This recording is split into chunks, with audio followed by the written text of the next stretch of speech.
give this a try, and their symptoms are gone. And then you could do that for about 3 months, go on a good gluten-free diet, and then reintroduce. Bring back the wheat and see how you go. That's the best way. There is testing you can do. The only problem is that it's kind of a new field, so you can get a biopsy done, which is not really exciting. You can get blood tests done. The only issue is that they look for an intolerance to 2 things in the wheat. So there's like 6 other things that you could be reacting to at this point in time. They have no way to test for that. So the best way is just try it and see how you go and reintroduce it and see if your symptoms go and see if they come back. Also, from my own personal experience, it's very important because you've had years of really inflammation and gut damage going on. Heal the gut. Take herbs like slippery elm. Take probiotics to get the insides in good, healthy shape again, because there's been a lot of damage. There's been like a mower going and cutting down those villi, so you want to heal them, heal your insides. It was interesting, there was a study done in 2015 that found increased intestinal permeability after gliadin, which is the protein in wheat, exposure occurs in all individuals. So everybody does react to a certain extent. It depends on some other factors, how much, and if you can handle it. So it's something you should test for yourself. There's a certain amount of reaction, but not everybody reacts the same way. It has a lot to do with your gut health previously and the birthright you get when you're born and different things you've done during your life, whether your gut bacteria is in good shape and you can handle gluten. Factors that cause a problem, anything that affects our gut microbiome. So it's very important how we treat our insides. Antibiotics, they're great, as in there's a time for them, but they do damage. They kill the good and the bad. So there's times when you need them, and they've been a lifesaver for many people, but I think they've been used way too often, and if you have used them, you really need to do a lot of repair after having them. Medications, they have their place, but people can overdo it. Don't always be on a medication if you don't have to be, because it does affect our insides. Chemicals, like we talked about last week, the chemicals just in our home, our cosmetics, our detergents, our dishwashing liquids, that's all affecting our insides. Glyphosate, have you heard of something called Roundup? Roundup. Well, in some cases, not always, but they've seen reactions that they'll use the Roundup on the grain crops to bring them so they're ready for harvest sooner. Kill them off so the harvest is ready, but glyphosate actually does something to your gut bacteria. So when I think about things like superphosphate and glyphosate, after doing this kind of research, I used to think eating organic was for, people who could afford it and the rich, but I decided to try and include more organic things that don't have glyphosate or haven't been raised with superphosphate. So some things to think about. So a healthy balance of gut bacteria is important for being able to break down gluten. So if you've done something, or if you've just done a course of antibiotics, it's a good time, I would have a break until you get your insides doing better, and then you can go back to it. Well, there's times that you should really watch what you do. Roundup and grains. Glyphosate disrupts gut bacteria and suppresses enzymes important for detoxing. It could be contributing to a rise in modern human diseases worldwide. And there's a whole list of things it mentioned, but specifically he mentioned the authors focus specifically on celiac disease and gluten intolerance. So it's a modern, I can see the sense in it, but they didn't think about the health impact for us. So as a consumer, we can make some choices about getting maybe some organic grains rather than something that might have been Roundup used on it. So now you might be wanting to try a gluten-free diet and you want to go to the store and go to the gluten-free section. I have my concerns about that too. I think of gluten-free junk food.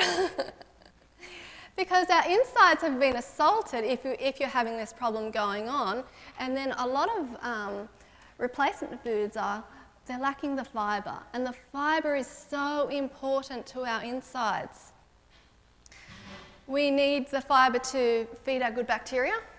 Actually there's an interesting part of it's the transverse colon, so the large colon part here. It actually kind of flops down.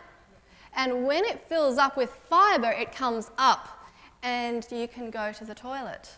But you could be eating all this fibreless food and it's just filling in like concrete or glue inside, and your bacteria is dying because it's nothing for it to eat, and your villi they're suffocated because you're having a fibreless diet. So fibre is so important.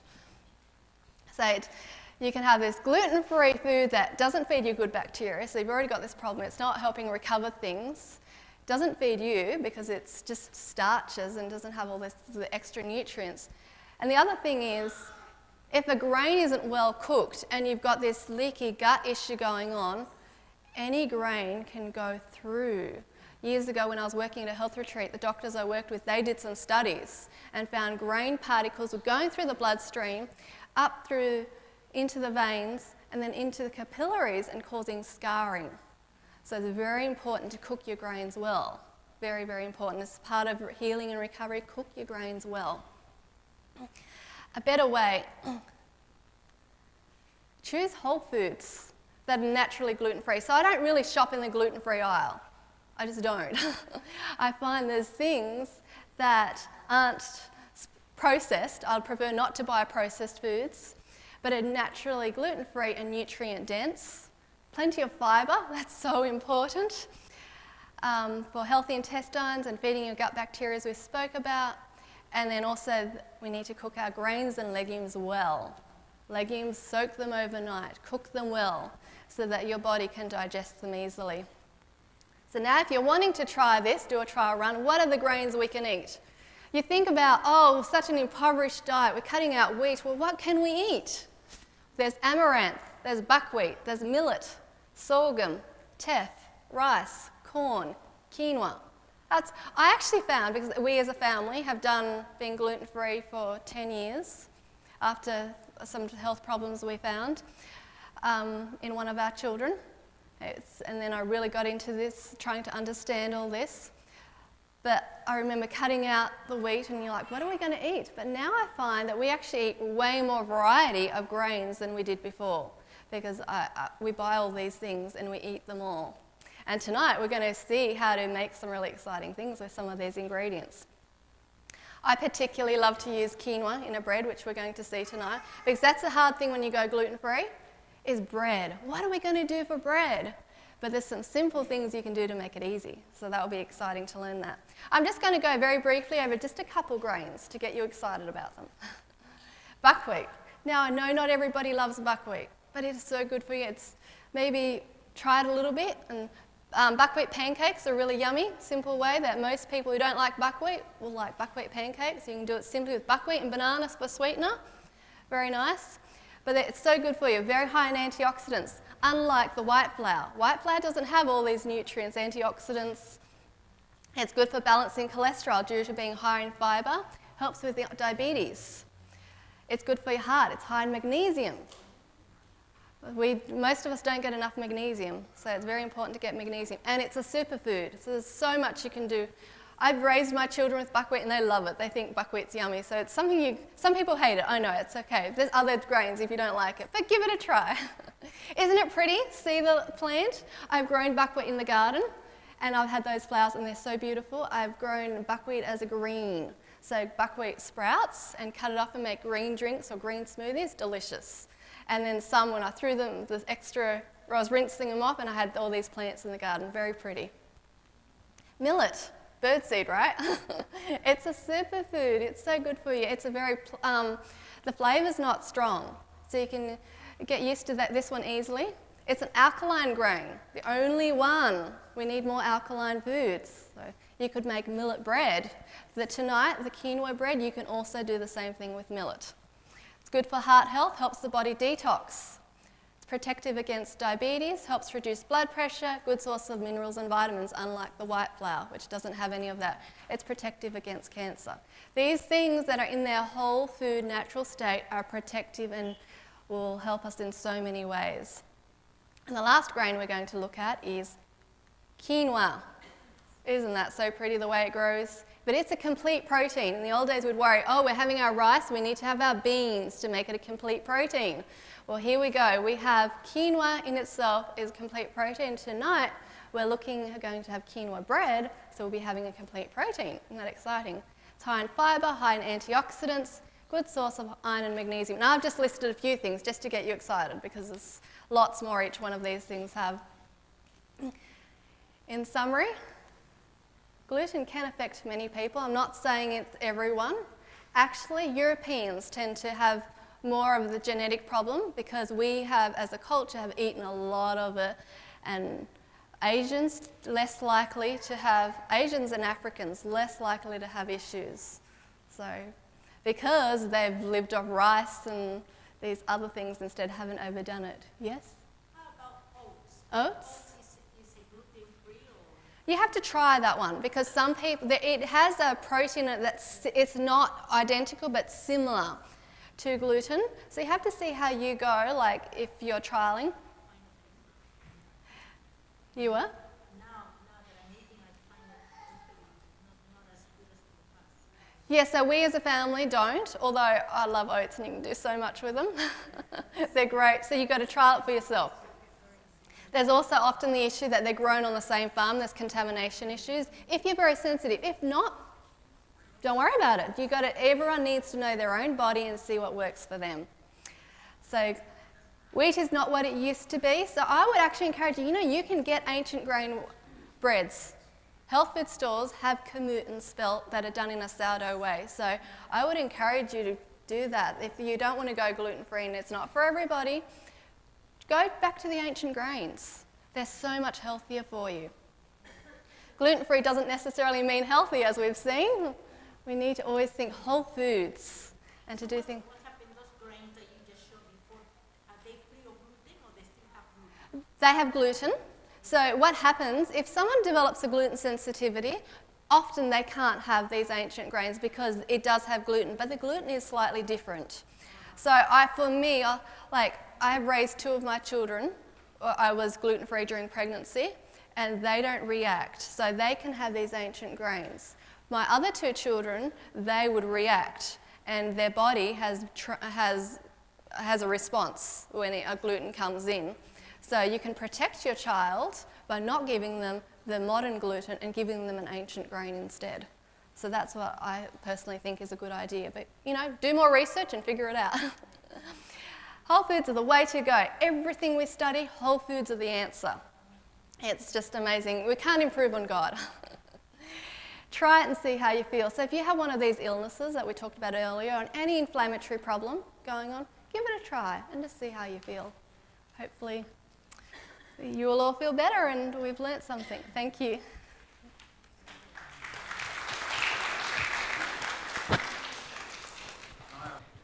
Yeah? How long? I would cook them for a good half hour. Yeah. Where I worked, they recommended a good hour for most grains. Rolled oats, because they've been halfway cooked. So it's, I would say, about half hour, just on very low heat. Bring it to the boil and put on a very low heat. I personally like the crock pot overnight because things are well cooked in the morning. But you digest your grains so much better when they're well cooked. Thank you, Danica. She will be around on the end, so if you have any questions, just can they approach you? Okay, you can ask questions and she can help you out there. Just a couple of announcements still that I didn't do before the ladies turn up. Shop downstairs, don't forget we have a health food store downstairs with a lot of these grains. Come and have a look. And we also sell gluten flour, but anyway, we won't talk about that. It's interesting to look. In my past life, long time ago, when I was younger, I had a patisserie, and we did a lot of direct marketing, factories, offices, and I was surprised how many people asked me, "Do you have anything gluten-free?" So, and that's been years ago. So it's getting worse and worse. Look, if you're suffering with that, so we're going to show you that it's not that hard to make things which are gluten-free. If you didn't receive the recipes, they are there. If you missed last week, we can give you some too. But also remember that we are live streaming, and all this is on the YouTube. So if you want to go home, just go on YouTube and have a look at Schofield's Church live stream, and you will get straight in there. You can see all the past lectures, and you can have a look. So without any further notice, Rosetta is ready.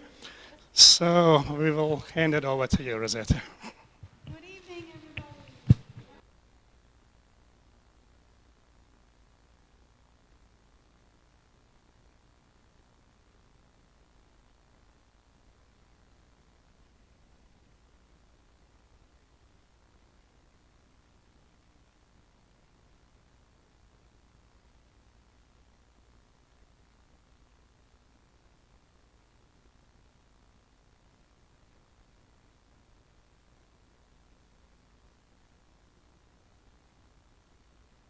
That's worse, is it? That's all. It's on now. Okay. We'll start again. I had some friends over, and they were gluten-free, soy-free. What was the other one that I said? Gluten-free, soy-free, vegan. And I was sort of, what do I do? Because you're so used to cooking and doing things a certain way. But of course, it takes education in everything that we do, and you get through it, you find out, and you learn a lot along the way, so it can be very exciting.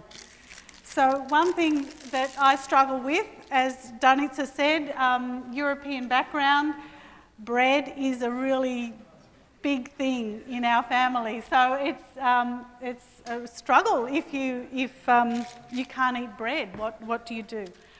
So tonight I'm going to show you a really, really simple recipe how to make gluten-free quinoa bread, okay?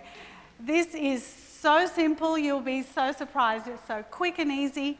You have a little bit of preparation, but the actual making of the bread is so easy. So the first thing that we needed to do was to soak our grain, our quinoa grain. So this has been soaking overnight in a cup of water. Okay, the quinoa grains, it's swollen a bit. So what I have to do first, because that's been sitting in water, I'm going to rinse it. I'll just put it in a sieve and pour water over it. Usually you do it under a running tap, but because we don't have a running tap out here, I'll just rinse it this way.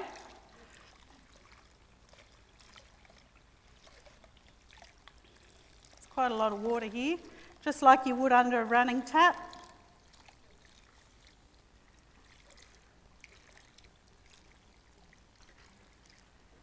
Okay, that should do it. Use up the water.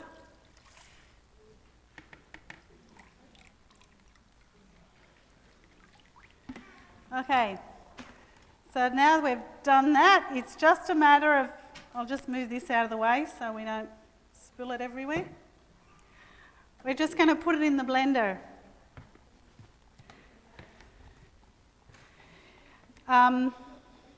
One thing before I start, I've just oiled a tray and put some paper on it. Depending on you, whether you want to spray the top of it. Now, like this part, because you're going to put the bread on top of this. If you spray it, it will come out easier when it's finished. If you don't spray it, when it's come out of the oven, take the paper off straight away virtually, because otherwise it will stick. So we're just going to spray it just for that purpose, just to make it simpler. But you can just, it'll peel off. It'll peel off, but you have to do it straight away when it comes out of the oven, because otherwise it sticks to the bread. That's what we found when we were doing it. Okay, now that I've done that, I can continue. So it's just a matter of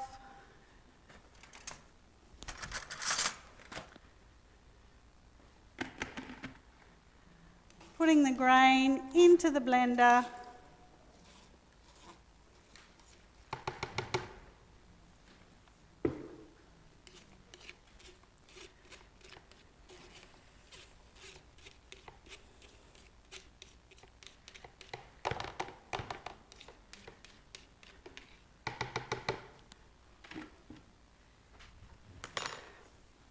A spoon of salt. You can put it in the water probably. Mix it up. Cup of water. It's been soaking in a cup of water. A cup of quinoa in a cup of water and an extra cup of water. So it's very easy to remember what to do.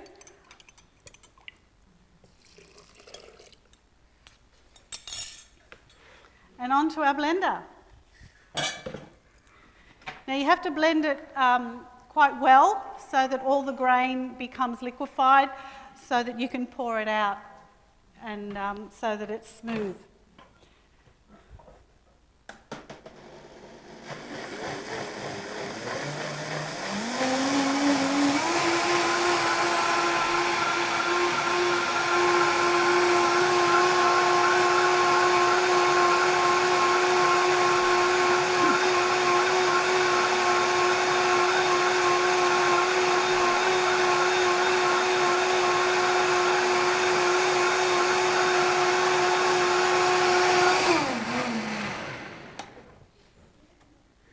So it's all turned into liquid.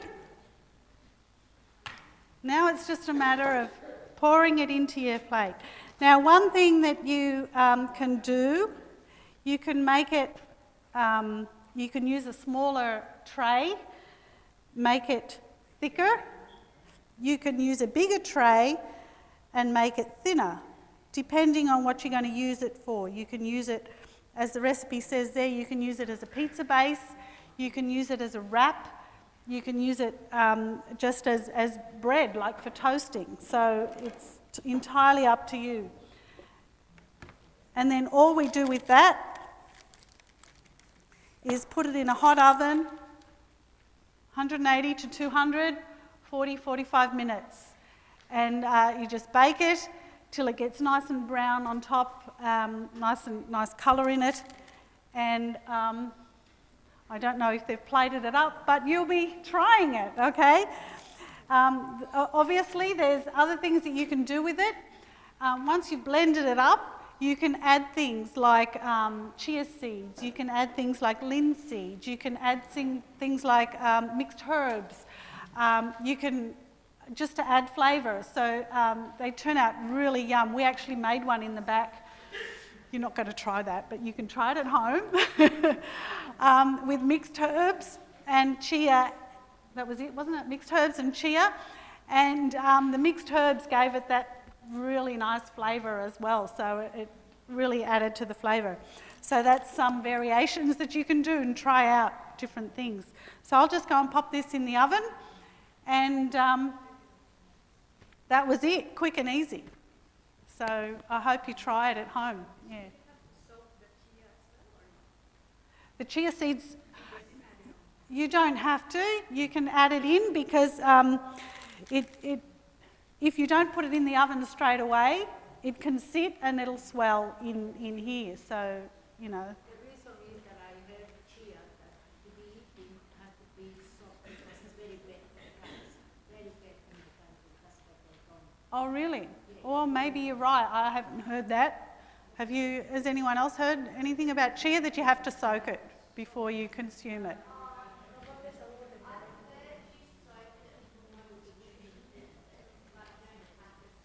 Okay.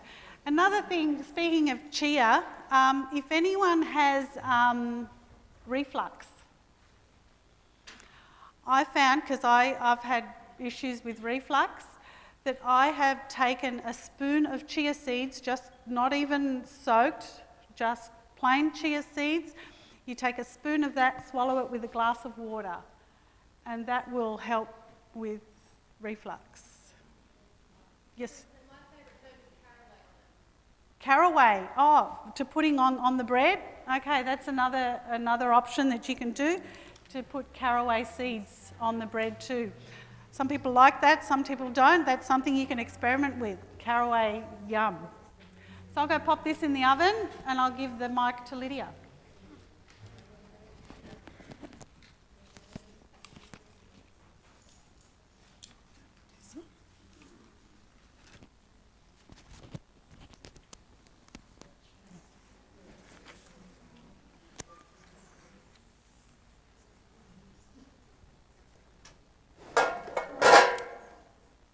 Wake up, everyone. The bell's ringing. I better put that here first.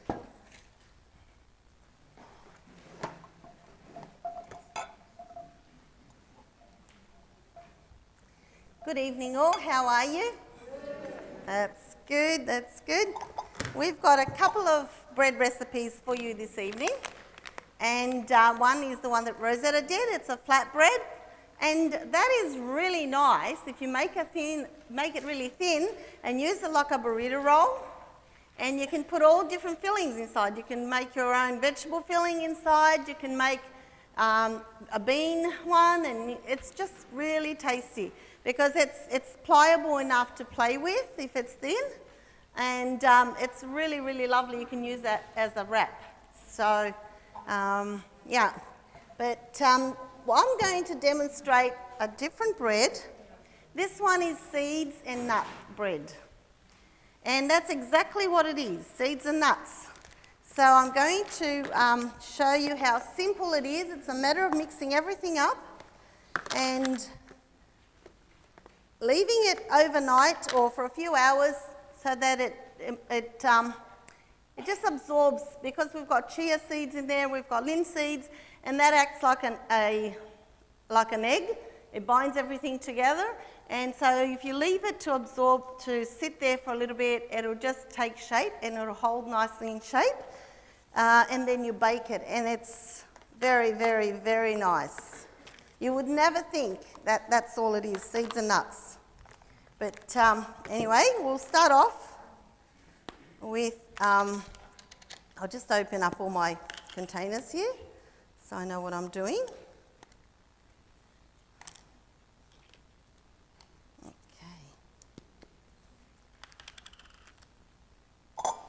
Okay. It's going to be two separate things. One is the wet ingredients and the dry ingredients. I've got two bowls here.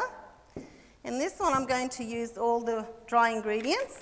I'm also using a product called psyllium husks. Do you know that? Are you aware of this? This helps also to bind up things. It's very good. I'll put that there. And I've soaked the coconut oil in hot water so that I can use it as liquid, because otherwise it's hard to mix it. So, first of all, I'm going to use 1 cup of sunflower seeds. We've already measured everything at the back, so I'm really lucky. I just have to throw it all in here. 1 cup of sunflower seeds, half a cup of linseed and flax seeds are the same thing, okay? You can actually use this instead of eggs. If you grind it up, you can actually use in place of eggs if you are intolerant to eggs.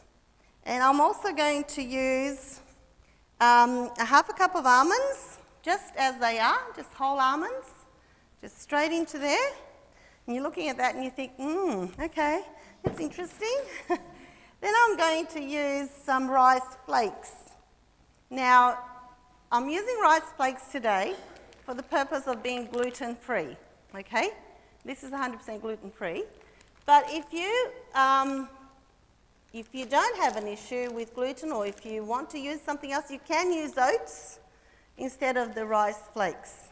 But rice flakes is quite nice, so you'll really enjoy it. So I'm just putting the rice flakes in there as well. Then I'm having 2 tablespoons of chia seeds. So I'll put that in too. And it's starting to look a bit interesting, isn't it? And I'm also going to use the psyllium husks. I've got 4 tablespoons of psyllium husks in here to add to this mixture. And I'm going to do some sea salt, a teaspoon of sea salt. I've got Himalayan salt. And that's all my dry ingredients here all together. So I'll just mix that up, give it a stir so it's well combined. Like every bread, you knead it and then you let it rest till it probes, it swells and it multiplies. Well, this you have to let it rest as well, but it won't multiply. You just have to let it rest so that the seeds can get, it can emulsify and it all binds up together. They will swell up and they'll bind up together. But you need to leave this to rest once you mix everything up, including the liquid. You'll have to rest it for at least 2 hours, if not more. If you do it overnight, just get it all together overnight, leave it in your tray. In the morning, just pop it in the oven for 20 minutes. Then you take it out of the oven, tip it upside down, take the paper off, I'll show you later, and then put it back in the oven rack, not in a baking dish or anything, just in the rack, and that will help the whole baking right through bottom and top. You leave that for 40 minutes on 175. So while you're having your shower and getting ready for work or whatever, you've got your bread cooking up. It's quite handy to do, and it is very nutritious. So we've got all our dry ingredients. In this one here, I'm going to add 2 cups of water.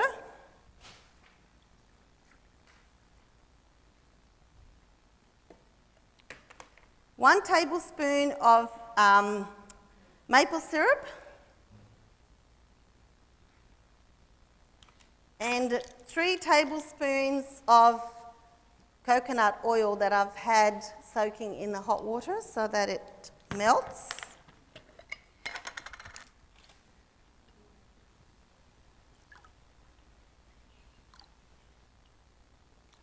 And it doesn't matter if there's a bit run over or not, it doesn't make any difference.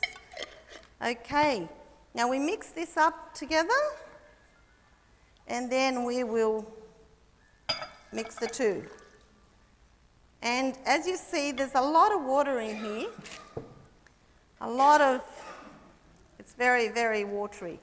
Well, just leave it to sit for a couple of minutes and just stir it now and then.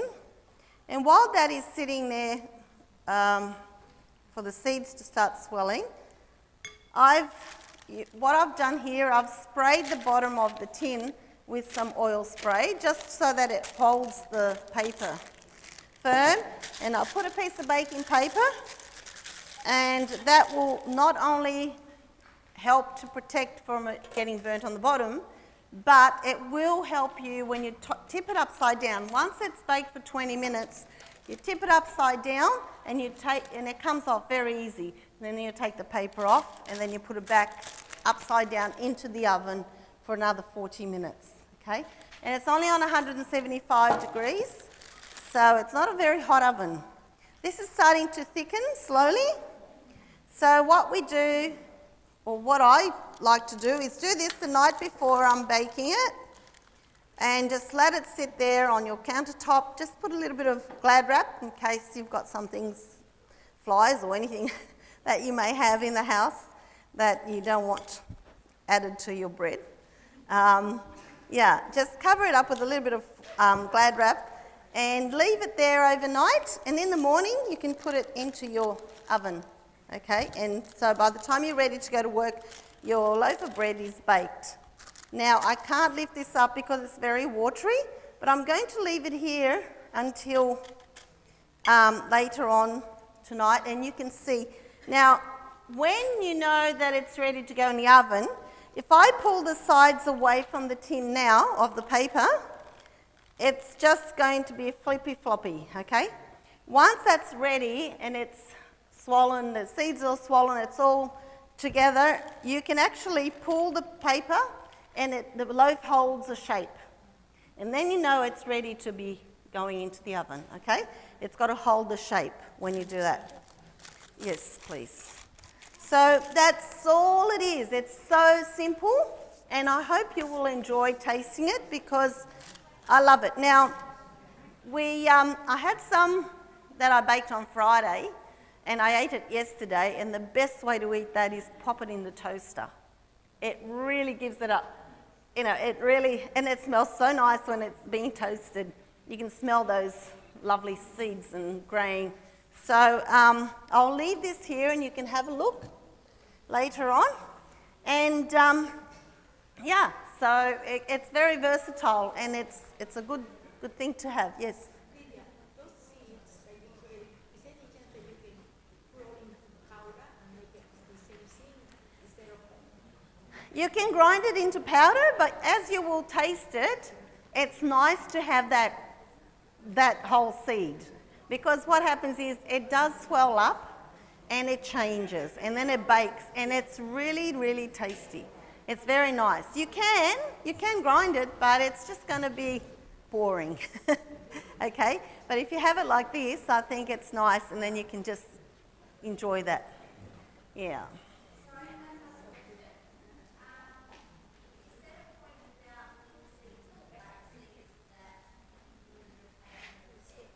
Sorry, instead of?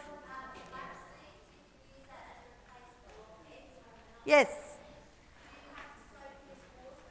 Yes, you do.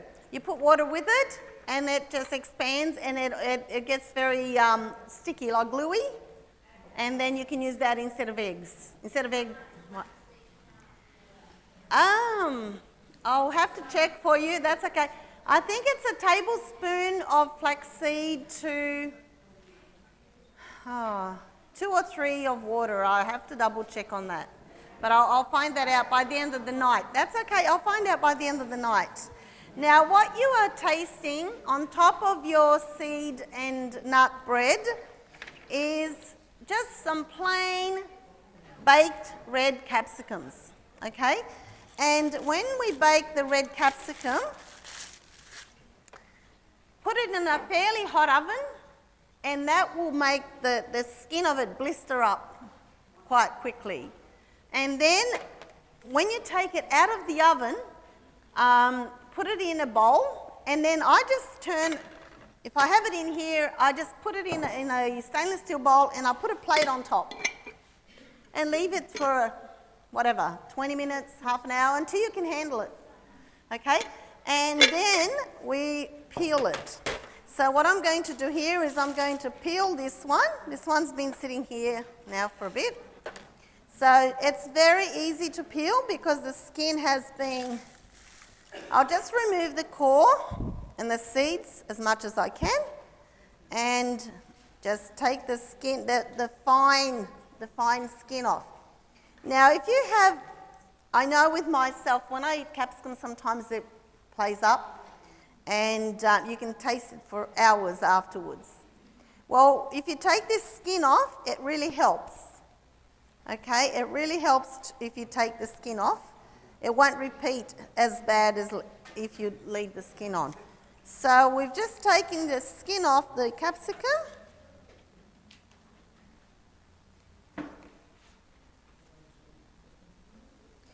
A lot of the Europeans people do this actually. So it's not something new, it's something that is very, very well known through Europe. And so if you don't want any seeds, what I do, when you have a big lot of it, you get a lot of juice. I just run it through the juice and just wash it so that you don't get the seeds in it. But with the little bit, it's a little bit harder.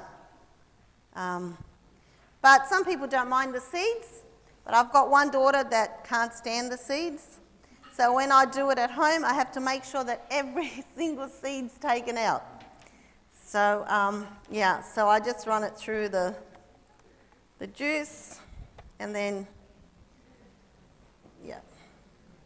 Some people actually wash it under water, but I like to keep the flavours. So I keep the water, when I peel them, when I take them out of the oven, they do lose a lot of liquid, and I just rinse it in that. I just like the flavour. I don't like to wash it away. So, And all we do is simply, just very easy, just oil, salt and garlic, crushed garlic. And you just mix that up together. Thank you, Rosetta. Yes, sweetheart. You're helping. What a good boy. Thank you for helping. He's so proud to be helpful. That's nice. Thank you. Okay, so all we do with the, just some crushed garlic and some salt and some olive oil, and just put it in on top or in between. So I'm just putting in some, just get it.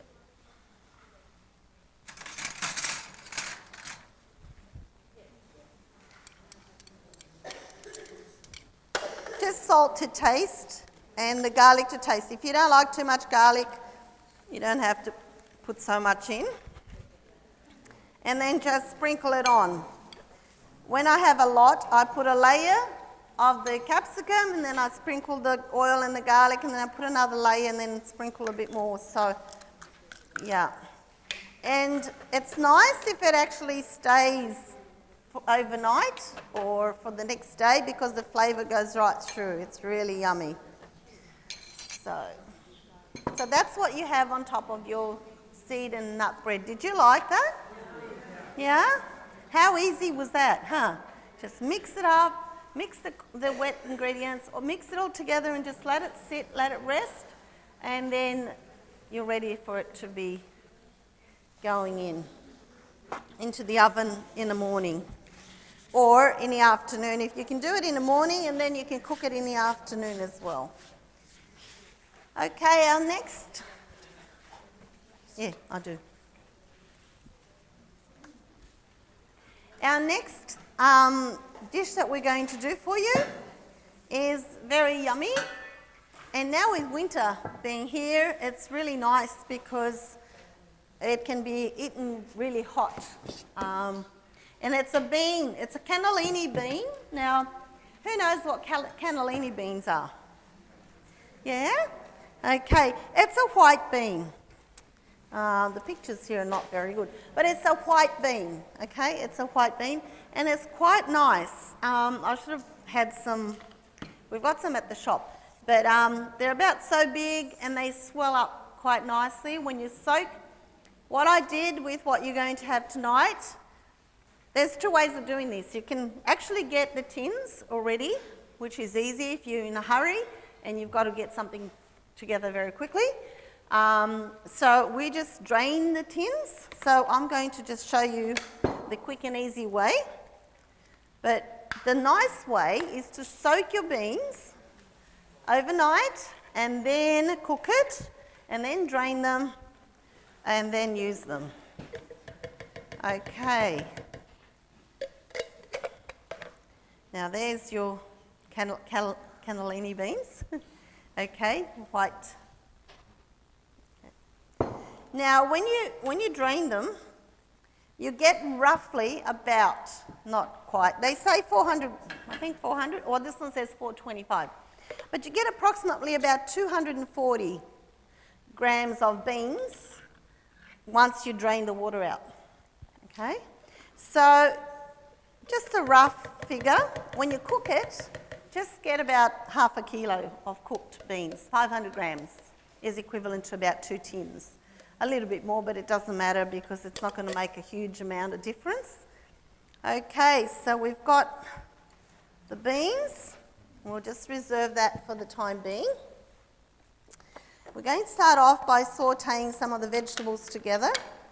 And I've got some red onions, 2 red onions that I've had chopped up. So I'm going to saute the onions and all the vegetables together and simmer it. Yeah, Owen? Thank you.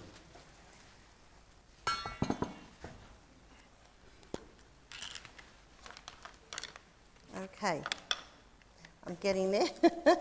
I'm getting there. It's really yummy to have a nice hot casserole at the end of the day when you come home from work and it's cold evenings. So I've got 2 tablespoons of olive oil that I'm going to place into the saucepan. What did we do? Oh, okay, here we go. Hiding it from you. Okay. Thank you. And I'm going to saute 2 onions. If you like to put more, it's up to you. This, you don't have to follow exact amounts. You can just put whatever extra or more or less what you want. So we're just going to, okay. Is it good? Are we burning the place down? Okay. So after we, I'll pop that there for now. Okay. I'll just get everything organised here. You can also put fresh tomatoes instead of tinned tomatoes if you want. That would be the best. But this is like something quick so that you can still get the benefit, and you can do it if you work and you come home, you're tired. It's something quick. Or do it in the morning and have it ready. Leave it in your slow cooker. You can do that too. And come home and your meal's ready. So I'm just waiting for this onion to start. It's starting up, so that's good. Beg your pardon? What I would do if I was putting everything in a slow cooker, I would do the onions, I'd put all the vegetables in, mix everything up, and then transfer it to the slow cooker. And then do it. Yeah. The slow cooker actually is really good because you get the infusion of all the flavours going through, and it's really rich and lovely. Yeah.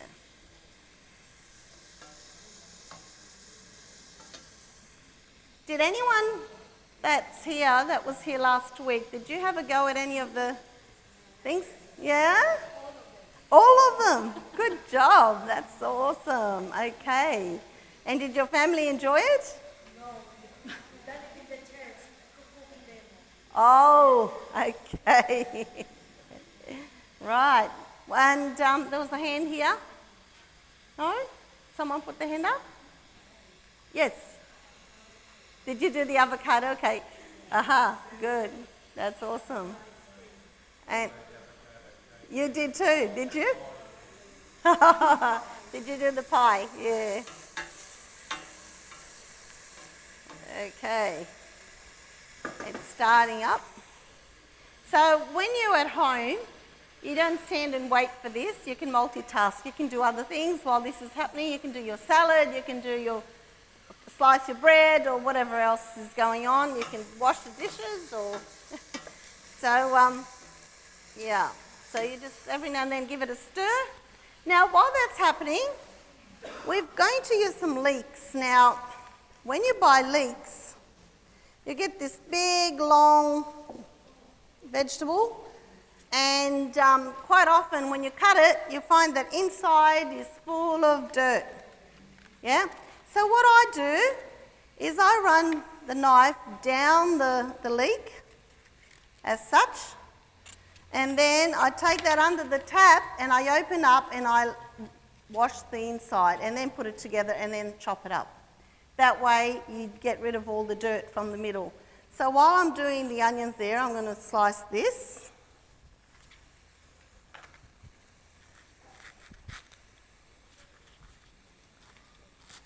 We're going to do fairly large. Oh, I'll put it back in there because that will go in after we do the other vegetables. And it's nice if it's chunky, so don't worry about cutting it very fine.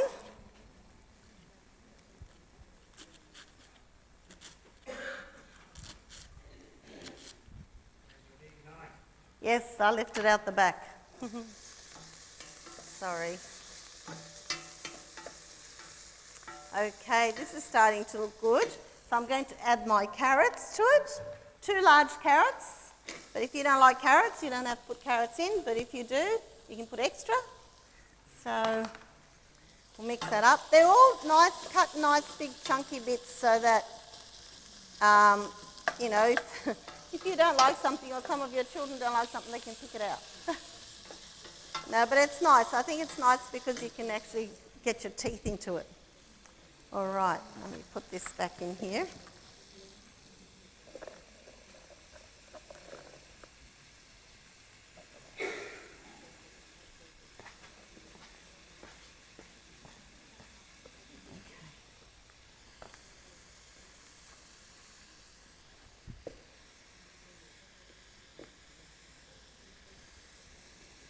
I also put the celery, just cut it up in chunks.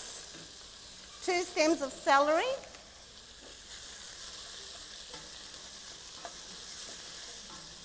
I just want to show you this. Look at the colour.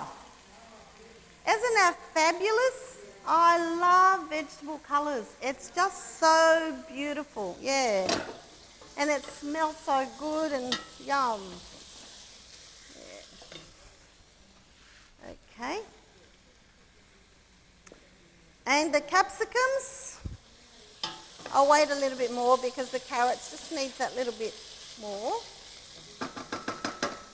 I'll put the lid on it because that'll help to speed up a little bit. How did you find the flat bread? All right, eh? It's not bad with just one main ingredient, water and salt. I come across, and I thank Danica for that because she does that bread all the time for her family. And when she told me about it, 1 cup of quinoa and 1 cup of water, I went, huh? What else? That's it, salt. Huh? And when I made it, I thought, I've got to try this. Because I was like, no, I don't think it's going to taste too good. It might be crumbly, but I was really thrilled because it's just so lovely. Thank you, Danica, for sharing that with us. It's lovely.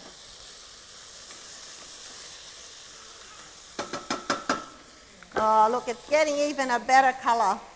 It's just so yum. Okay, I'm going to now put the capsicums.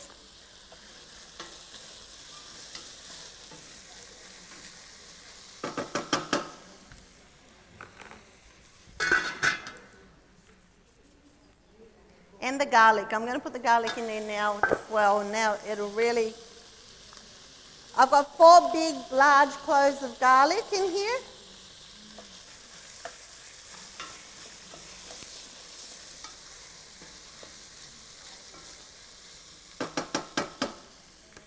Thank you. I love doing cooking demonstrations because everything gets washed, comes cut, and it's so good. All right. Now, because I'm using tomatoes in tomato paste, it's a little bit sour. So just to balance that a little bit, I'm putting 1 tablespoon of maple syrup in it, okay? Some people use sugar, but we're not going to use sugar here, so you can put maple syrup or rice syrup or honey, anything that you think that you would like to put in there. Sorry? Agave, yeah. Whatever it is. Stevia, you can, yeah, just to break that acidity of the tomatoes because it gets very acid. Oh, this is looking really good. I'll have to buy some glass saucepans so that you can see what's going on in there because it just looks so nice. Okay. Oh, what a good helper we've got Levi here. Thank you, darling. Thank you for helping. Mummy's big helper. I love your apron. Ah. Okay, so I'm just going to speed up things a little bit here because I don't know how we're going for time. I haven't got my watch on. 1:45. Oh, wow. Okay, we're just going to move it. I'm putting some Marcel stock powder. You don't need to put Marcel stock powder. You can put in some plain salt or vegetable salt, just 2 tablespoons. And I'm going to put the tomatoes and the tomato paste in here. Wow, doesn't the time go fast when you're having fun? Whew.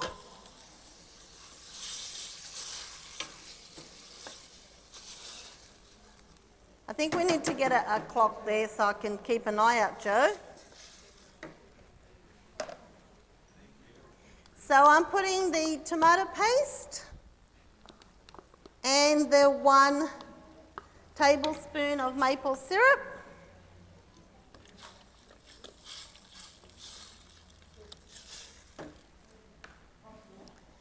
And I will show you what this looks like, because it is just magical. Oops. Okay, I'll just go like this. Ooh, it's hot. Let me grab it with, that's it. Okay, the handles, these saucepans are not really. Okay, and now I'm going, once that's all mixed, I'm going to put in the leeks.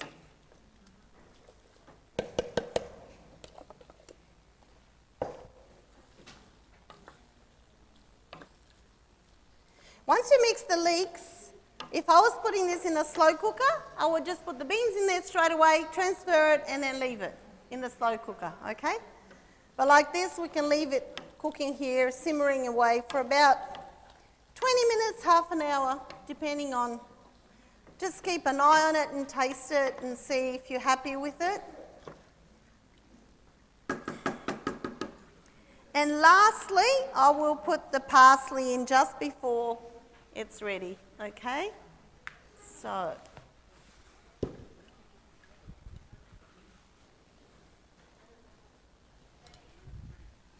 okay.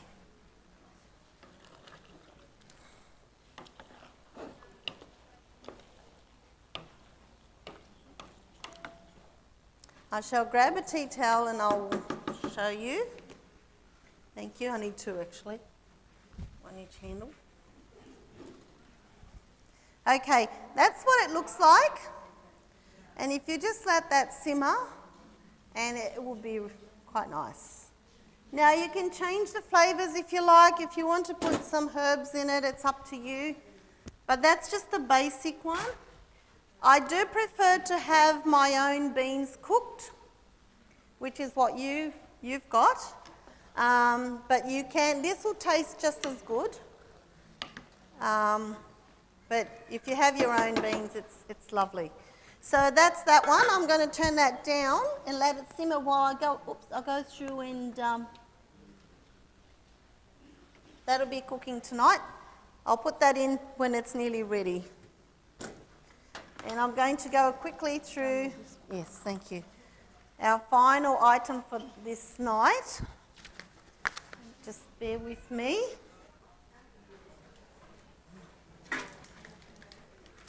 Did you like it? Yeah. Yummy? Oh, that's good. That's good.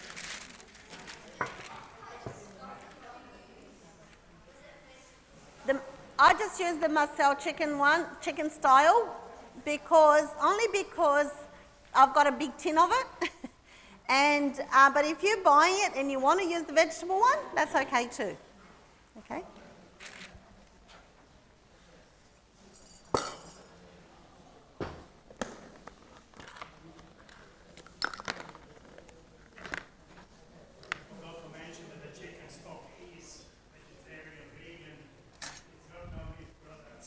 Yeah, it is 100% vegetable, plant-based. It's 100% vegetarian and vegan. And that's why they call it chicken style, not chicken. Yeah, the Marcel products.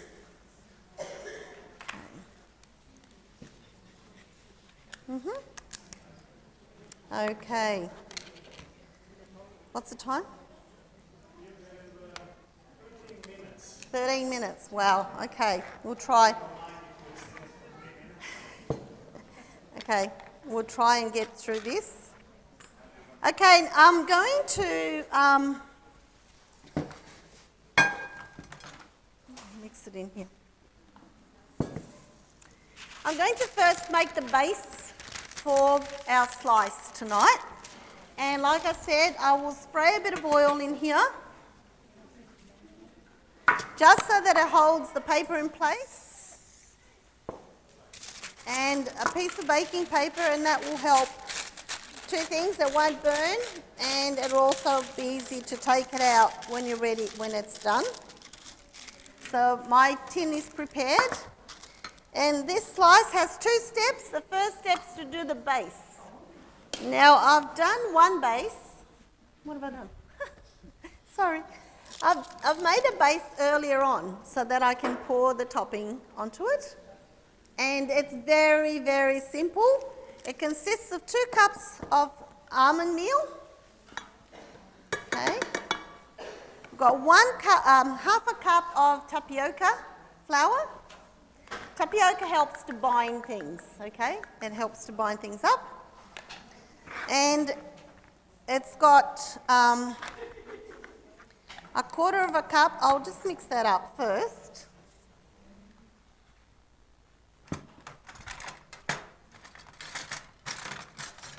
Okay. We'll just mix these flours. Just blend it so it's well mixed. And we're going to use rice syrup, okay, in this one.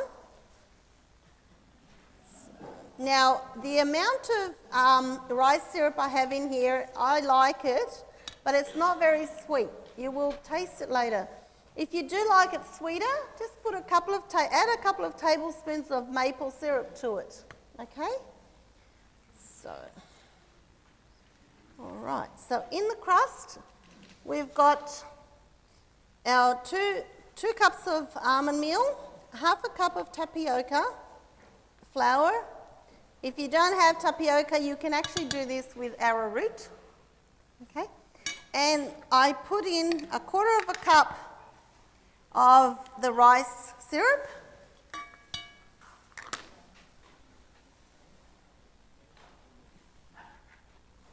That's it.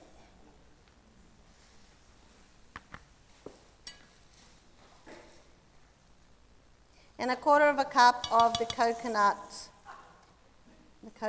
oil. Now I had that sitting here. Here it is.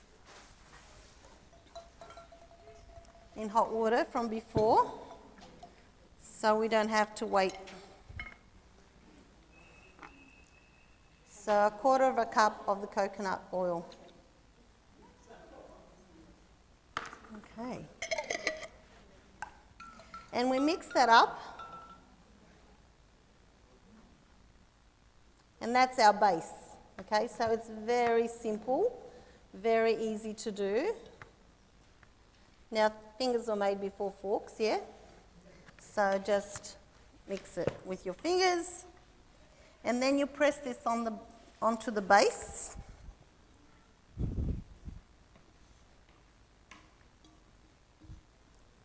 Okay. And we're going to press it onto the base. Okay. Thank you, bro. Just level it out so it's even, and then press it down. And now that's ready to go into the oven for about 20 minutes. To bake for about 20 minutes on about 180. It depends on your oven, just keep an eye on it so it doesn't burn.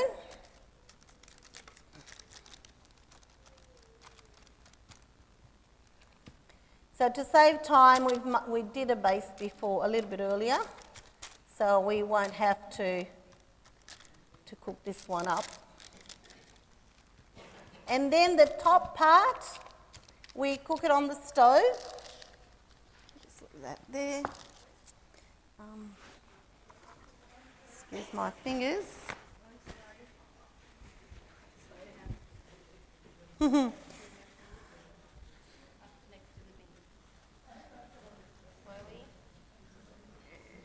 Good job. Very good, darling. Thank you. Thank you. Oh, I'll just... Do you want these in the oven? Not yet, no. That's got to soak for a couple of hours, so that's, yeah. All right. So now that we've done the... You want to stay here with Grandma? Are you going to help Grandma? Oh, that's lovely, darling. Okay, Grandma's going to make that yellow layer to put on top of the crust. See, we've got the crust here. Ooh. Yeah, it's yummy. And that's waiting ready for us to put our lemon on top of this. So you ate one. Was it good? No. He's a savoury person. Levi's a savoury person. He loves savoury things. He's not so sold on sweets. We're going to put 1.5 lemon juices. About juice of 1.5 lemons, which gives don't touch, darling, don't touch it, okay? Don't touch it. About 1/3 of a cup of juice, all right, depending on the lemon size. And, hang on a minute. Hang on. Grandma's just watching something. And 3 tablespoons of corn flour. So I'm going to mix that into here. Levi, would you like to mix it? Would you like to get a chair? And then you can stand here and mix this up for me. Can't see a chair. Ask the boys to give you a chair. Now, while Levi's getting his chair, I've got this set of little spoons, and they're really tiny ones. And on the smallest it says a drop, a smidgen, a pinch, a dash, and a tad. So when you want to do a pinch, you just pick up your pinch and you do a pinch. So that it's, what happened is I was making some vegan yogurt, and I bought some yogurts like the seed. And where you get that, you also get all these different things that you get, because you've got to be very precise. So I got those spoons from them, so it was really lovely. We stir it up so we can melt that corn flour, see? All melted in there. Let's show the people. Okay, we just melted all our corn flour, cornstarch,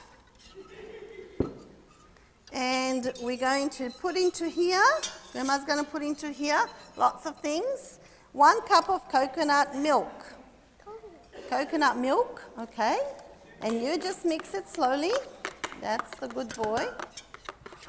Oh, I didn't know I was going to have such a good helper tonight. Yeah, just mix it all up, get rid of all those little balls, that's it. Good job. Good job. Oh, that's the herb bread that Rosetta made earlier on. Oh, just bake that now. Just baked it now. That's the one she showed you, okay? So what we're going to do is we're going to slice it up, and then you can have some before you go out. I need that. Okay, I'll put this over here. Okay, I'm going to put 1/2 cup of rice malt syrup in here. It's all done. And I'm going to put some more things in there. Yes. All right. It looks like honey. It does look like honey. This is called rice malt syrup. Huh? So, yeah, you put it in there. You got it? Good boy. 2 tablespoons of coconut oil.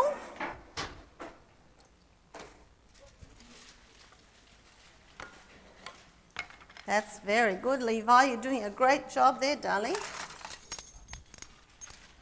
So we'll put 2 of these. 1, 2. Mix it up. Mix it up. That's it. Good job. Beautiful. That's great work. Okay, 1 teaspoon of vanilla extract. Grandma's going to put 1 teaspoon of this one, and you mix it, keep mixing it. That's right. Very lovely. And now it says a pinch of turmeric, so I'm going to look for my pinch. And I will just put a pinch of turmeric. Little pink. A little pinch, look at that. And mix it up. The turmeric is optional, it just gives it the colour. It just gives it the colour. It doesn't do anything, there's no flavour or nothing. Can Grandma have a little go? Okay. Just mix that up. Okay, we'll go up like this. All right, here. Okay, yes, finished with everything here, except for the... And the lemon rind, a rind of 1/2 lemon. Leave that there, they might want to see it. I need to go and wash my hands. Okay, now we're going to cook this. Now in here, I'm just going to show you that there are some little lumps in here from the coconut milk because there's a lot of fat and they got lumps. But don't worry, that will melt as we cook it, okay? Now, Levi, Grandma's going to do this because I'm going to put on the stove and it's going to be very hot. You can watch, okay?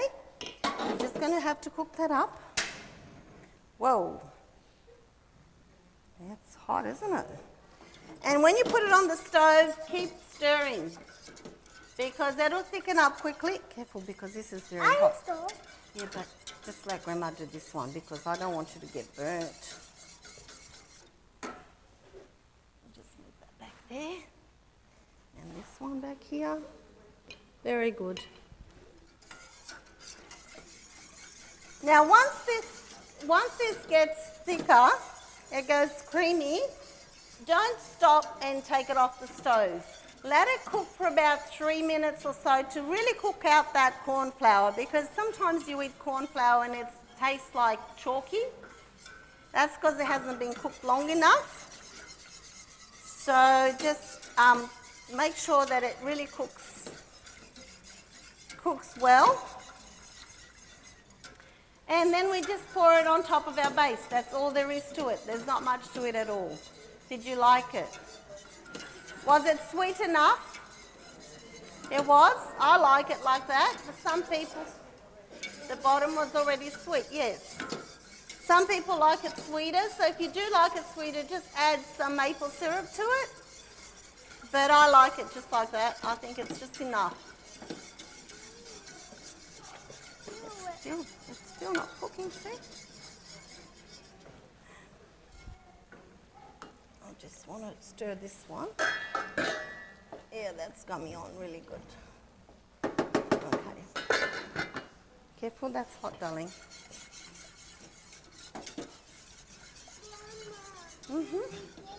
I will need that very soon to put it in the pot, but leave it there for now. I'll do it. Yeah, when we're ready, I'll let you do it, okay? Okay, any questions? Is my 13 minutes gone? Yes. Sorry. Sorry, everyone, you're on detention. Next Monday night.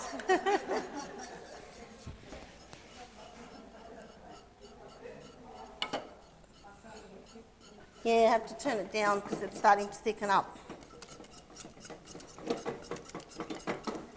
It looks like, so it's gooey. So, yep, this is very hot, Levi. Grandma has, no, not in that one. In the other one, later. In the other one, sweetheart. This is pudding. This is sweet. The other one's... Just wait a minute, Grandma will show you.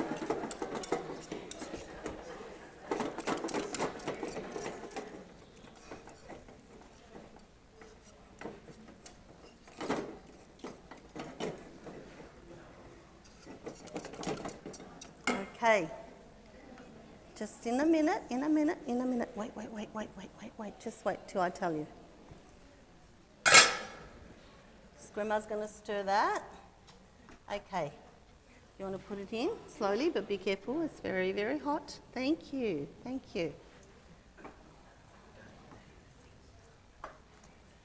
Okay. All right, dinner's served.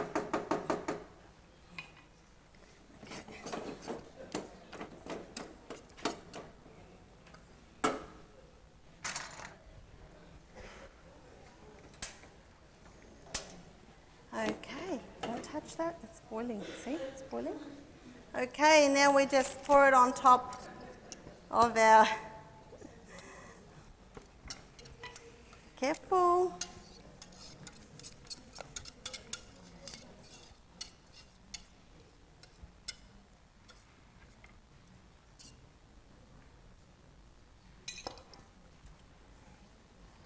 And our dessert's ready. Now, when it gets cold, refrigerated, it's nice when it's cold. So.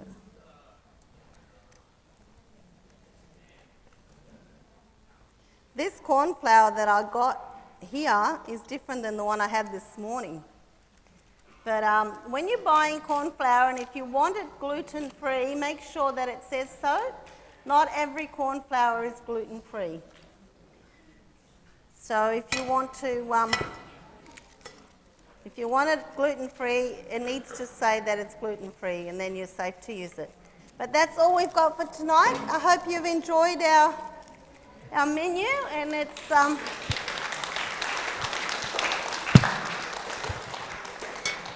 and don't be scared if you've got someone coming over that's gluten intolerant or you want to try. Actually, it might be nice to try and see if your body reacts, or if you feel better by trying it. Give it a go. See how you feel. See if it makes a difference in your life. Thank you so much for coming. Thank you, ladies. And gentlemen. Just a reminder, shop downstairs. We have cookbooks. There's a bookstore and there's a health food store. Just have a look through. The blue box, don't forget the blue box. And we are hoping to see you next week. One more next week. And if we do anything in between till the next one, we will let you know. Because sometimes we put special topics, specific topics on, and then we will invite you to come hands-on, basically. So be ready for that. Before we go, as always, we are a church, so we'll offer a word of prayer. Loving Heavenly Father, we are so thankful that we could spend this time together learning what is good for our health, for we want to be healthy and we want to be happy to be able to help others also. So bless us as we go to our homes, keep us safe on the way, till we see each other again. In Jesus' name, amen. Thank you all for coming. Joe, And questions, have a look around here. can you take this off? I can take this off.